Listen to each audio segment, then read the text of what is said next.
I saw you there, just standing there, and I thought I was only dreaming, yeah. I kiss you then once again. You said you would come and dance with me, dance with me across the sea. And we can feel the motion of 1,000 dreams. Doctor, doctor, can't you see I'm burning, burning? Oh, doctor, doctor, is this love I'm feeling? Ships at night give such delight. We all leave before the morning light. Please don't go. No, please don't go. 'Cause I don't want to stay here on my own. Doctor, doctor, can't you see I'm burning, burning? Oh, doctor, doctor. Hi, good afternoon. How the devil are you? I love that song. I love a bit of Thompson Twins, don't you? I'm looking tired. Jeez, Louise, and white and weird. I think might have something off balance here. Anyway, hi, good afternoon. I just wanted to share some of my thoughts with you today.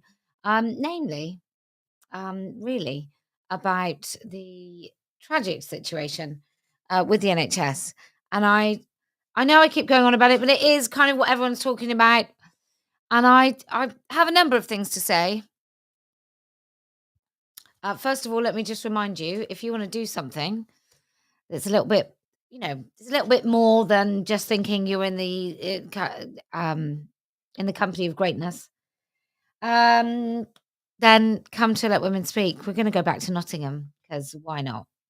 Seems rather bizarre that the police just get away with doing a bad job and nothing happens to them. So we're going to go back. So lads, I hope you come out. It'd be great to see you all. Maybe, I don't know, have a wash this time. That would be great. So we're going to go back to Nottingham. I'm really looking forward to that.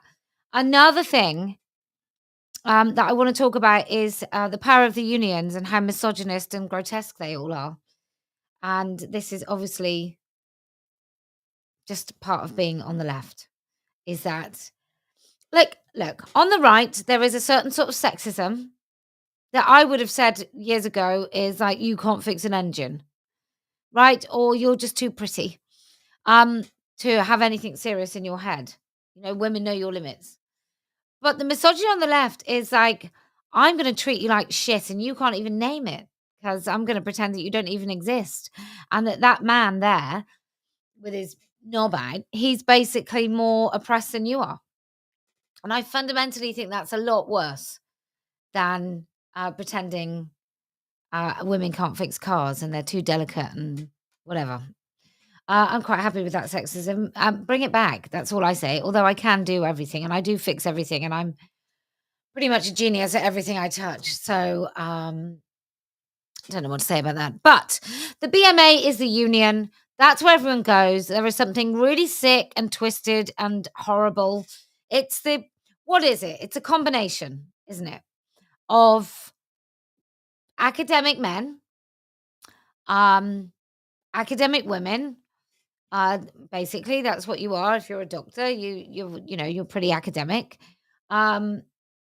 Unions, feeling hard done by, victim mentality, just this whole thing wrapped up into this nice little bundle where they're advising people like Dave up to no good. They're advising him what to say in order to silence this vile, evil, rabid, middle-aged, menstruating woman. And you wonder, how does that occur? How has it happened that these men are in so many jobs where they're allowed to parade their fetish at work? And like I said, bring back discrimination, as far as I'm concerned. So here it is. Here's a little BMA guide to wearing your fetish to work. We invited doctors and medical students from across the UK to take part in a survey looking at the experiences of LGBTQ plus people training and working in medicine. Over 2,000 people responded. We wanted to find out about individual experiences of discrimination and their impact on well-being, how inclusive medical work and study environments are, what action is needed to ensure a medical profession free from discrimination. Well, I don't think there should be one, love. So I think we should bring discrimination back. We found that experiences of homophobic, biphobic, and transphobic behaviour in medicine are common. Experiences ranged from derogatory language, social exclusion, and having your professional competence doubted to overt hostility, threats, name-calling, and violence. Colleagues. I'll tell you what I think overall, right? I think if your sexuality isn't part of your identity, as in, why would anyone know, really? Like,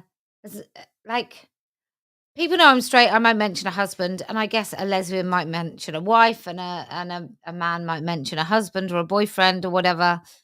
And if that invites some negative kind of terrible behavior, then of course there should be a way to complain to anybody about harassment at work, about being treated badly by anyone for any reason at work. I don't think it's better or worse if someone, do you work with someone who's homophobic? I don't think it's better or worse than someone who's just an absolute twat. In my view, I think just, professional conduct at work is something that we all expect. But we're not here to talk about lesbians and gays. Laughing about not wanting to share cups with me because they didn't know where my mouth had been. I have been told openly that had I been outed as transgendered at interview, I would not have been appointed. There's this really odd thing that happens where you're not supposed to know that a man is a man. Like, it's really weird that we're not supposed to know which ones are men and which ones are women, which obviously is bullshit. These experiences had a deeply negative impact on well-being, leading some doctors and medical students to consider leaving medicine altogether. See, this is what happens when you link in LGB with the T, because I personally think that there probably are a number of cases, specifically with some religious communities and cultures who are really homophobic. And I would like that to be challenged, and I think that's quite important. But once you chuck in the rest of it, I just think grow up and get on with it. I considered leaving medicine because it felt too difficult to work as a trans person. I don't feel supported at work with this at all. Sometimes every day can feel like just an unending series of small battles. Over half of trans respondents and over a quarter of lesbian, gay, bisexual and queer respondents had been bullied. I was bullied by a colleague at medical school for a year with deliberate misgendering, undermining me in front of seniors and patients, and raising concerns about my professionalism due to my gender identity. I bet they were fucking right. I bet they were right. I bet they were 100% right. Just 100. Look, if you have an identity where you don't even know what biological sex you are, you shouldn't be in medicine. I know that. Look, I know that many of you lovely people supposedly fighting this will accept all kinds of things.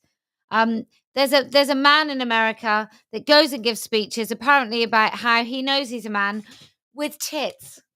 Like, I know the gaslighting goes on, and it's kind of almost worse when it goes on in supposed turf world than anywhere else. But, like, you can't demand that people use silly language for you. And actually, I think you have every right to pretend to be the opposite sex, and the NHS has every right to get rid of you.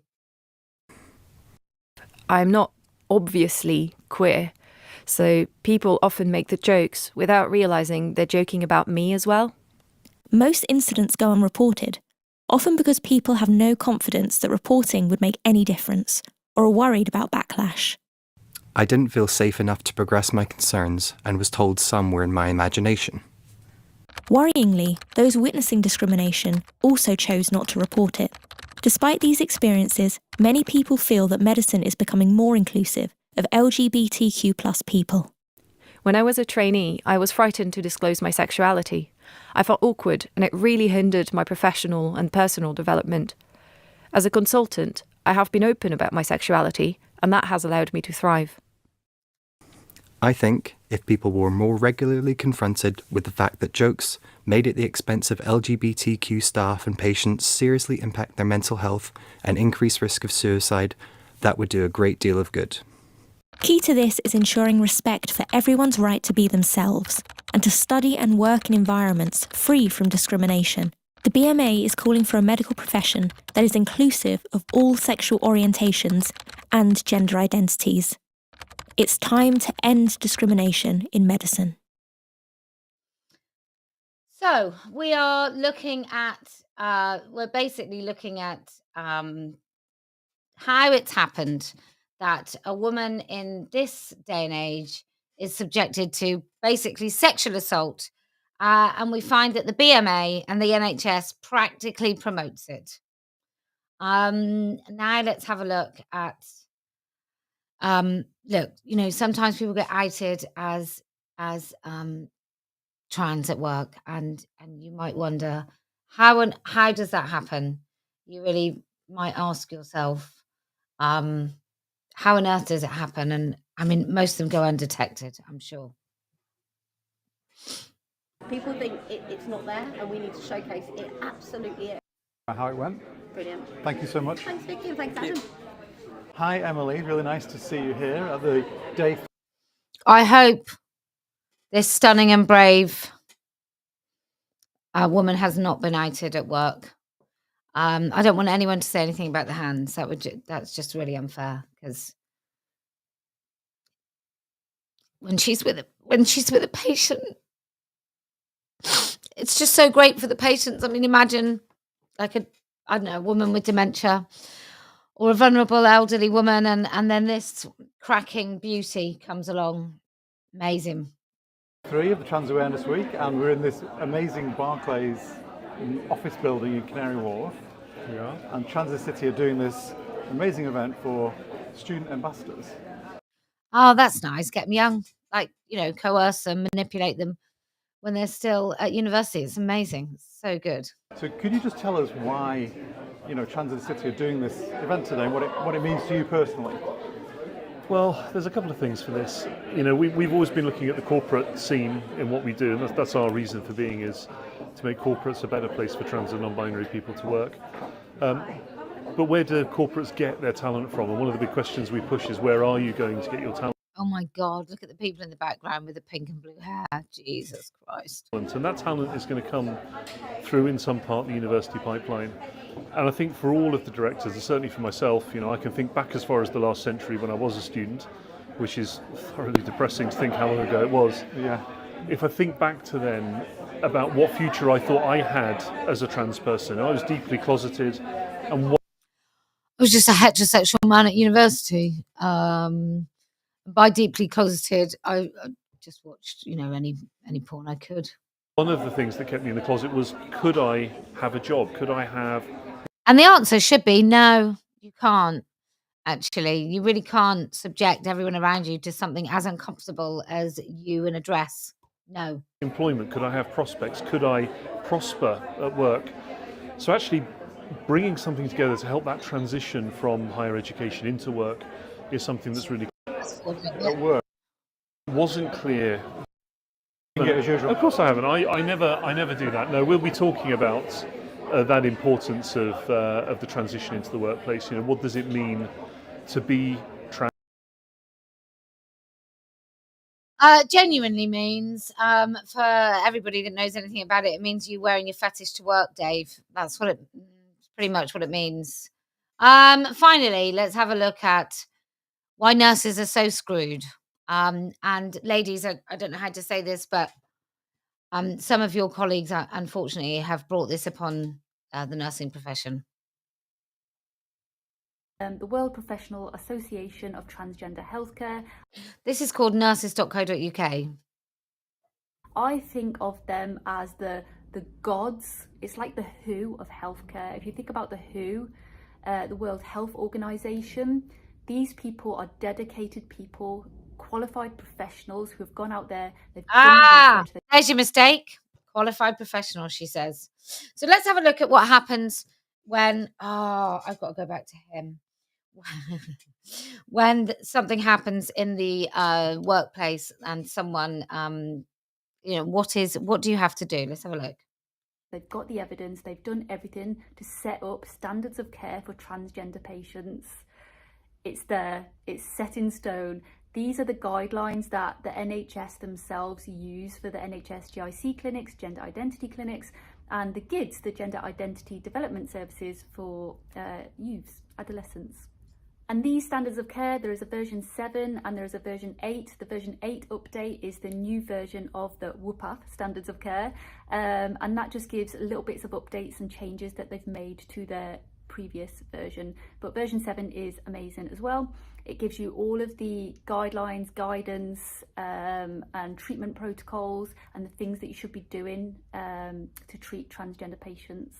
The next guideline we have here is our Endocrine Society. That's right, even our Endocrine Society, we know they're all legitimate, registered professionals. They're qualified in the endocrine system. These are the top dogs. If you're going to go to anyone, you need an endocrinologist on your side. They've created endocrinologist. Can I just say, there's another woman giving, I can't be bothered to show it all to you because it is really dull. But there's another woman who doesn't even know that you repeal, not repel. Like, she's giving this whole talk to the NHS about their NHS staff networks, which I think actually should be all shut down. Any network within our state services should be shut down. I don't want a women's network, not a black network, not a Muslim network, not an LGBT network, not a trans network, none of it. It all needs to go. Created guidelines on the hormones, what we should be prescribing patients, what levels we should be checking.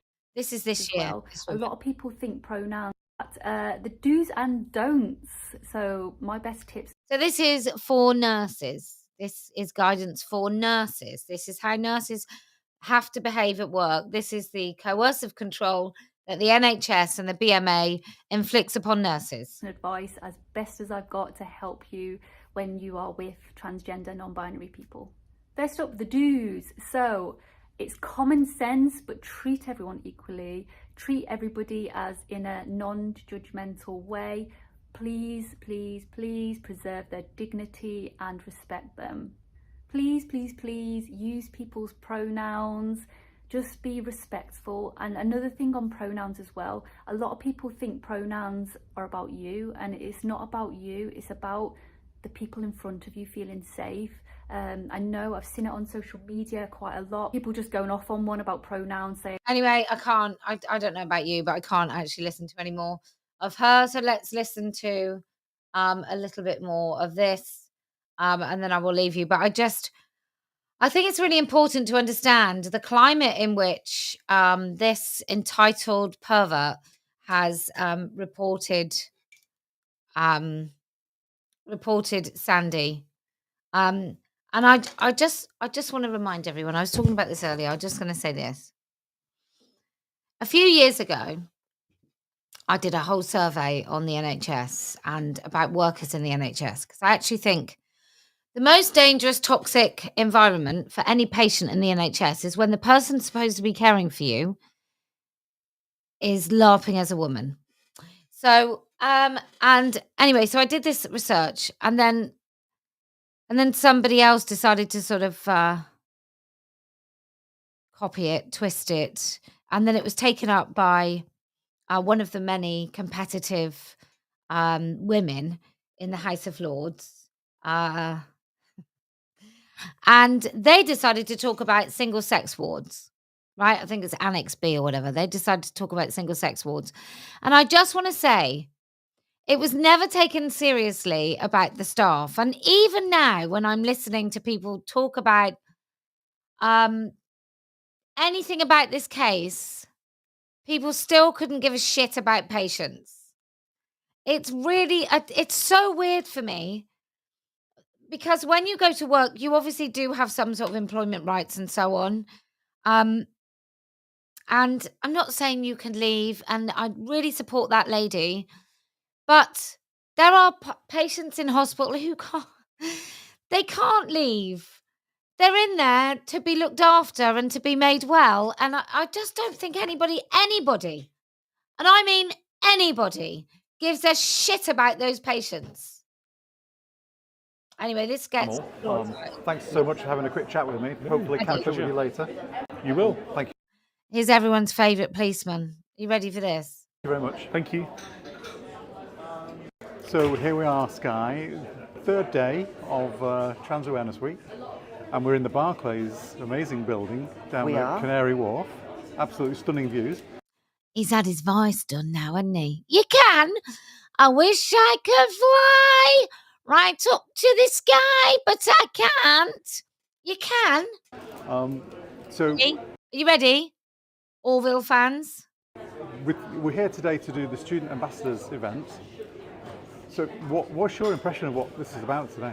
So today we are going to be opening up and starting our absolutely incredible Student Ambassador scheme, where we're going to try to get young trans, non-binary and gender diverse, gender non-conforming, gender expansive people. He is in the police force, people. He's in the police force. He's got a taser. Who are in education, in further education, or starting at looking there and embarking upon their journey into work, and trying to show them that they are supported, to give them help, to give them a foot into the door into the corporate world. Because young people, they're our future. Young people are definitely... Young people, they're our future. And with or without the knobs cut off, like, they can be coercing entire HR departments and the sky at night. Jeez Louise. our future, and I'm really excited that Trans in the City is kind of embracing this, you know, and doing this ambassadors event for students, because they are the future in business and, you know, university. Oh, I can't. Anyway, look, the BMA, the NHS, is absolutely riddled with activists. Absolutely riddled. If you support the doctors' strikes, if you support the doctors in any way, you support them putting men on wards in skirts. I'm going to say this again. I know I've said it all week. I'm just going to say it again because I want each and every one of you to know. Women in the NHS don't give a shit about men in dresses with vulnerable patients, right? They don't care enough to stop it. They don't care enough to raise a lawsuit. They don't care enough to make a fuss. They don't care enough to report it to a newspaper. They don't care enough to make a story. They don't care enough. So if you're a patient and you give a shit about this, and we've had a lady called Catherine was being treated for breast cancer, and she got, just before Christmas, her fucking oncologist, the people looking after her, who knew her diagnosis, who knew how close to death she'd been, who see life and death every day, who see women die of cancer on a fucking weekly basis, reported her to the police, and she didn't know all throughout Christmas whether or not any further action was going to be taken. I mean, come on. These people throughout the NHS, in all these pen-pushing positions, as well as the people that actually see you on the ward. There were 2 women in a psych ward who reported a patient as being a bigoted transphobe because she recognised the guy next to her was actually a man on a women-only ward. Loads of the women were really frightened of him. And a few years later, like 5 or 6 years later, she texted me and she said, this is the man that was next to me in the ward, and it was someone that had been caught with 80,000 pictures of child rape. So this is what we're talking about. You can't anymore turn a blind eye. This is not I feel good about myself kind of times, everyone. This is not going on a big march and feeling like super wonderful and blowing a vuvuzela, right? This is not that. This is now or never. I mean, it was now or never 5 years ago. And for loads of people, it was never. I mean, we've literally got people now in the movement, right? Maybe named people in the movement who 5 years ago were telling people off for using the word man, right? Or saying it was mean. Or saying they wouldn't use those, they would use preferred pronouns. Or saying, what did it fucking matter? Like, so much ground is lost. You have to join Let Women Speak. You have to vote Party of Women. You have to become a candidate. You have to do something where you stand up and you're counted. Otherwise, I mean, I don't fancy doing this for another 5 years, to be quite honest. Like I said, I fancy, I don't know, I fancy putting on so much weight I could just sit at home all day and just eat. That's what I fancy doing with the rest of my days. But I'm not going to be able to do that because there's so few people willing to just take this fight. So if you want some help, if you want the best answer to this, it's making a fuss so we can't be ignored. It's not fan clubs. It's none of those things. You don't even have to like me. In fact, I don't care if you do. It might be easier if you don't. But you do have to come to Let Women Speak. We're going back to Nottingham. We'll be doing that in a couple of weeks, so do watch this space. And then we're up to Aberdeen for a whole weekend. There's going to be a Turf Talk live. There's panel discussions, comedy, a whole weekend of stuff. Book your flights. Book your fare. Get a room. If you can focus on what has to be done, which is just winning, getting this over and done with and winning, then I promise we will win. Oh, by the way, if you want to come to Edinburgh, there will be the documentary film crew up there. So get his face on camera. If you, TRAs, you too, if you can stick to just the truth, just no pause, no break, just truth, then I promise we will win. If you, cannot be so tired as me, and you just find an action and just do it, then I promise we will win. And do you know why else we're going to win? Because I never lose. Me the drive, for I'm all aglow and alive. What a day this has been. What a rare mood I'm in. Why, it's almost like me.